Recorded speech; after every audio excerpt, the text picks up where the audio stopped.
Hey YouTube, today I'm going to be showing you all my tips and tricks on how to improve Captura screenshots, cinematics and overall how your game looks. This is tailored to a PC audience, but most of this will translate to console.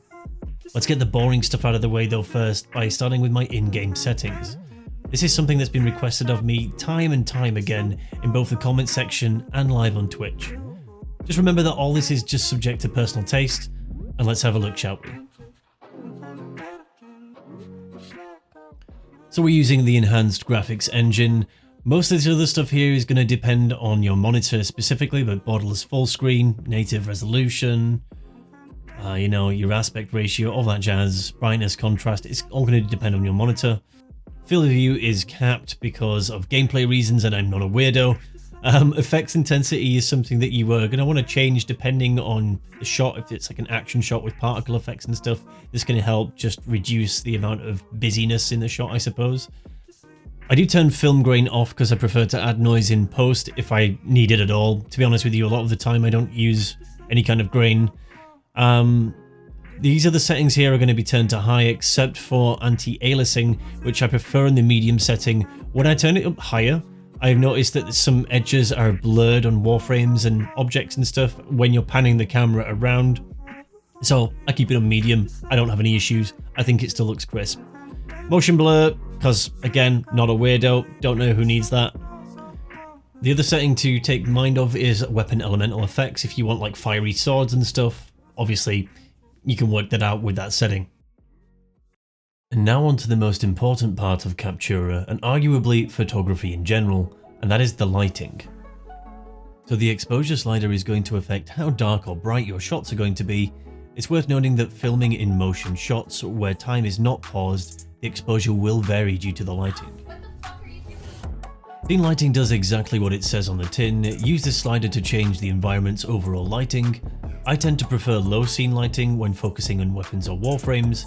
This is mainly because the 3-light setup offers a much more versatile control over things that you want to accent. I've changed the colours of the 3 lights here so that you can clearly see where they're positioned. The rotation slider it'll rotate the lights around the warframe.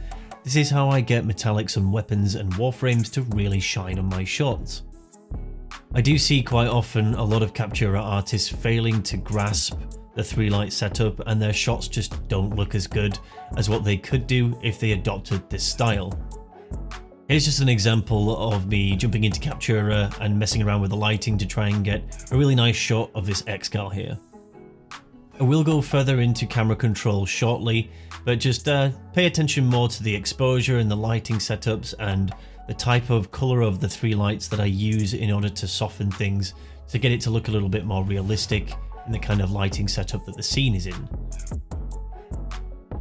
What I'm trying to get here is just a nice shine on the metallics and try to then dull down the lighting a little bit so it looks a little bit more mysterious and menacing, and overall just a bit more realistic.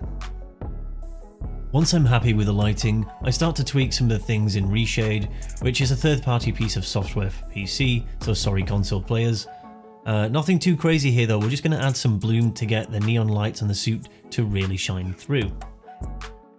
You can see that changing this setting does overexpose the top right hand corner of the screen, but I actually quite like the effect that this is giving off, and overall I'm happy with the shot. While I will talk about Reshade in this video, I won't be doing a deep dive into settings. If there's enough interest, I may add some presets and offer some guidance over on Patreon, links down below. I think despite the frustrating mechanics in Captura, D have done a fantastic job of making Captura user-friendly and easy to learn with a little bit of patience.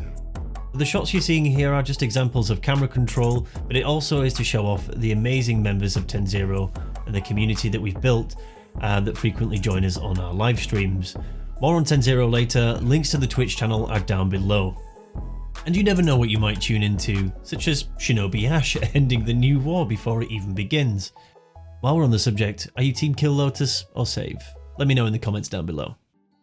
Now let's go over the basics of the camera control panel, mainly depth of field and field of view, and some workarounds before we dive into advanced camera controls. To get started, we want to line up our shot, adjusting the FOV to what we're focusing on.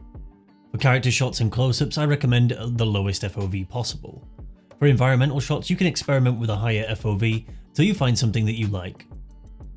As for depth of field, you can see without this setting turned on, the background is a little bit loud and taking focus away from the subject here. So turning this setting on and adjusting the sliders to focus more on Gara and less on the background, we are getting a much cleaner shot. It's worth noting that the grain slider will not be affected with my current settings. Like I said, I don't add any noise into my game. And saturation here, you can really mess around with it if you want some more artistic shots with less colour in them. That's up to you though, however. For this shot, we're going to go full saturation and we can edit that in post. We can talk more about detached camera, look at character and advanced controls soon, but I wanted to show you guys how to deal with assets affected by depth of field, such as Gara's glass armor. That's why I use her in this example. And when it comes down to it, again just reinforcing what I said earlier, it's all about the lighting.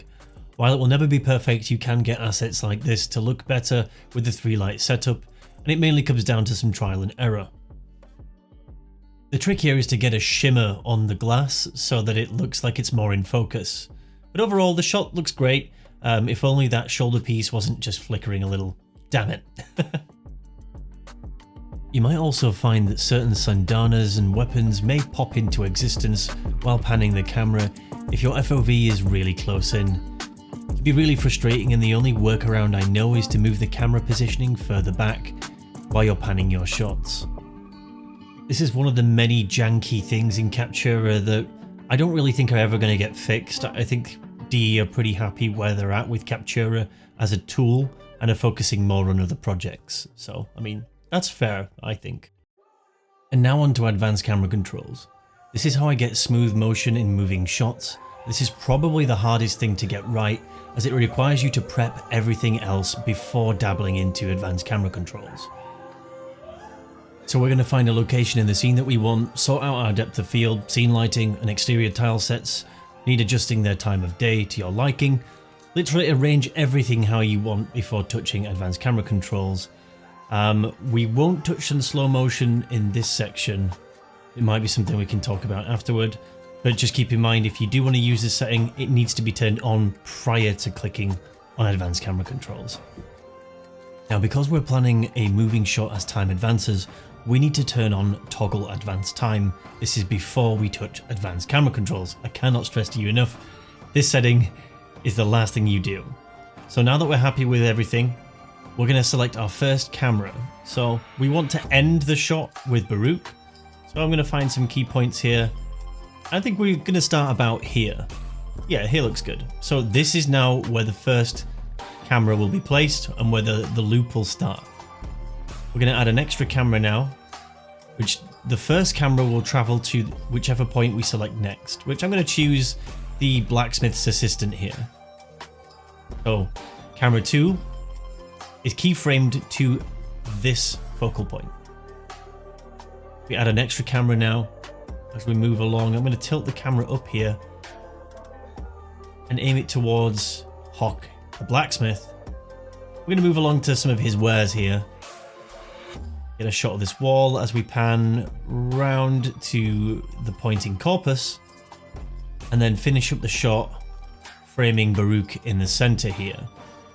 As you can see, we have 7 cameras which are keyframes. I'm going to tick loop, so this shot will be continuous. If you click play, it's going to go from one keyframe to another quite slowly at the moment, as you can see, moving through them pretty smoothly.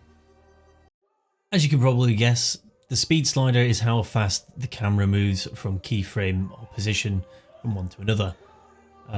Adjust this to your liking so you can get the nice motion that you want for the shot. Once you're happy with it, we can move on.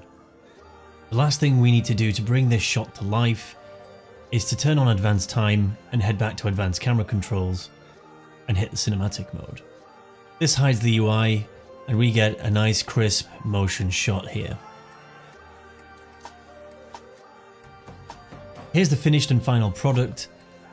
I would say that the exposure was a little higher on this. I should have changed it and redone the camera controls. That is something that you just need to deal with when you're advancing time, as like I said, exposure can fluctuate when the time is paused or if it's advancing. Now I use slow-mo when I want to speed up or slow down footage in Premiere Pro and keep it smooth, timing camera movement to the beat.